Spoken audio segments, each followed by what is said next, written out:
The Hickman Mills School District is facing a $10 million deficit this school year. Tomorrow, the school board will vote on two policies to consolidate schools and cut staff. KCTV5 Zach Fisher's live at Truman Elementary School. Zach, you spoke with a teacher there. I understand her job could be on the chopping block. That's right, Zach. Her job and a lot of other jobs as well. You mentioned Truman Elementary right behind me here. This is the one school that would be retired, aka closed permanently, under these two recommendations. But I mentioned a bigger aspect of the story is the dozens and dozens of staff that could be laid off next year.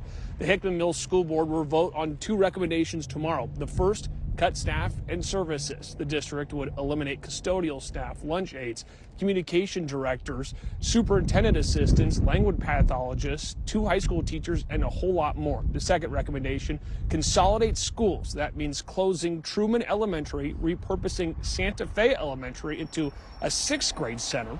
The district says that it needs the cuts because revenue is down and costs are up. The enrollment numbers tell the story. The district has lost more than 1,000 students in under a decade, and they expect a $14 million deficit this school year alone.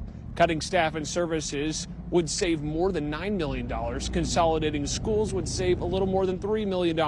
But I met with a teacher later this afternoon. She says that this is going to hurt. And the teachers are feeling it and the students are feeling it. We all want to give these kids a high quality education. I will just say that there are still a lot of questions about how we got here. It is very surprising to go from May, when everything was fine at the board meetings, no budget crisis in May, to August, and all of a sudden, and I quote, the district is on fire. The district says that the superintendent here won't be commenting until after the board meeting and the vote that's taking place at 6 p.m. tomorrow. The public is encouraged to come out and speak their minds, but teachers like Pierce think that these cuts are already a done deal and it's just waiting for the vote to happen tomorrow.